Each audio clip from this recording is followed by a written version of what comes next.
Hey folks, so if you are having issue connecting to Wi-Fi within the Linux environment, simply because the adapter or the Wi-Fi icon isn't available, which is because you don't have the proper drivers installed, this video is basically for you. It will help you troubleshoot the issue.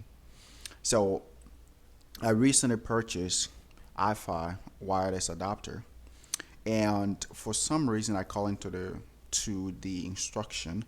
Once I insert the wireless adapter, it should automatically prompt me to install the driver. For some reason I'm using Windows 11. That doesn't happen for me. So when I checked the device manager, I noticed the driver already existed, so no need to install. So now the problem is that within my Linux environment, I am not able to see the Wi-Fi icon or even see my own Wi-Fi. So I've been having issue with it for the past couple of weeks, but I found a resolution which I want to share with you. So first thing, once you insert the wireless adapter, make sure that within the Linux settings you have the within the Linux setting you have the adapter selected. You can click on the plus icon, which will list out of the adapter, the wireless adapter available, and now you can add that. Once this is added, now you can go ahead and log into your Linux environment.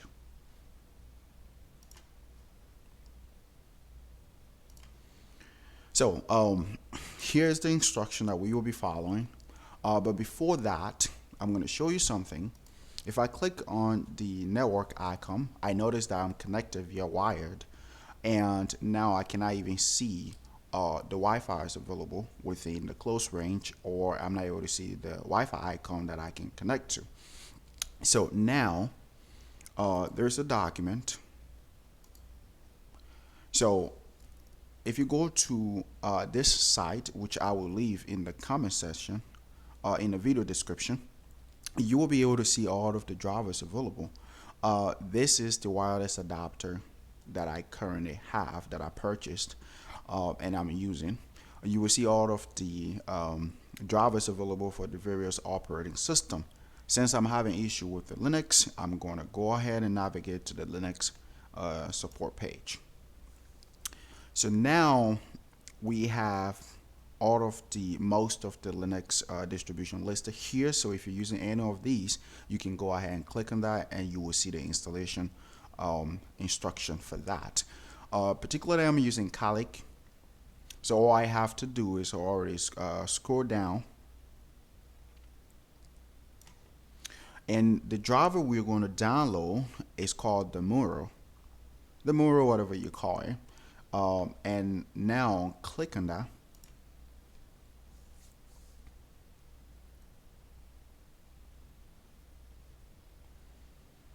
Sorry guys, my Linux environment network is pretty slow, so once I click, it takes a couple of minutes or seconds.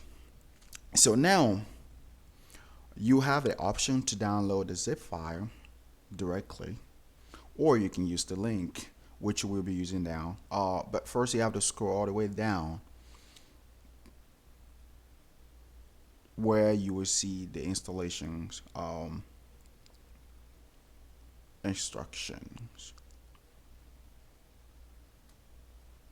So this is the main area we will be focusing on, and this is the important part of the video. So I would recommend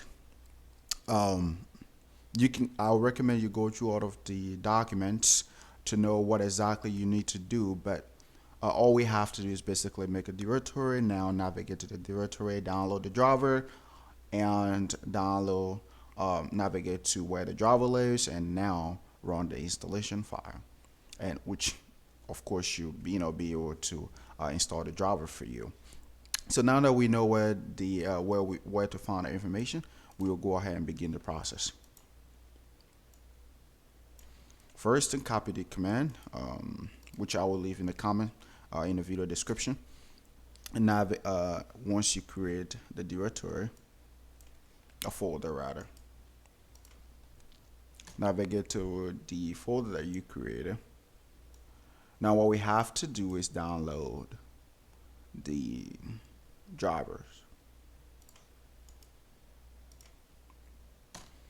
The reason I'm getting this message is because I've already downloaded the driver and it exists within a directory, so we don't need to re-download again. For you, if you haven't already downloaded, go ahead and download. Now the next step is to navigate to the directory where the driver lives. So now that we're in a directory, you can verify if the installation file exists, which is right here. And now we are going to run the installation command.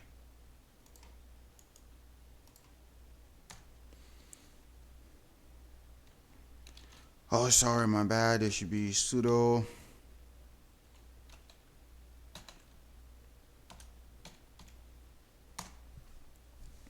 So the installation process takes about 2 to 3 minutes. I'm going to pause the video and be back once the installation is completed.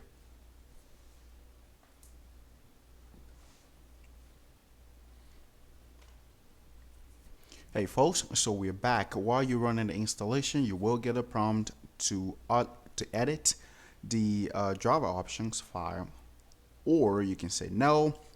At this point, there's nothing else I want to do with the file, so I'll just go ahead and hit no.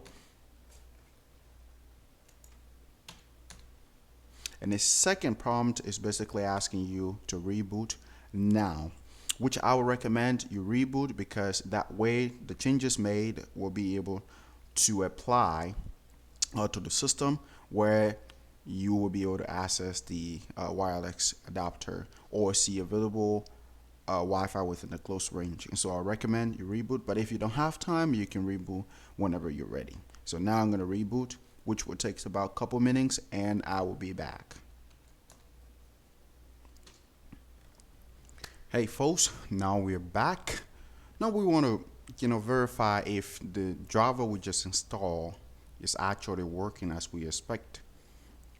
So now first thing you want to do is click on the icon, the network icon.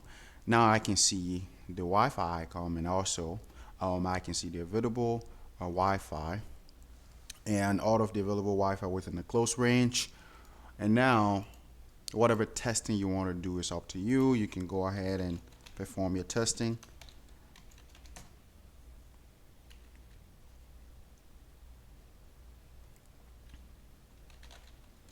So basically I'm testing the admin command, and now I can see, of course, I can see the interface or the network adapter.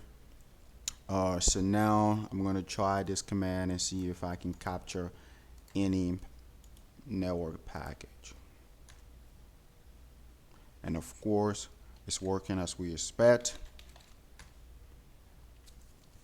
So guys, thank you so much for watching the video. This is how you resolve the issue.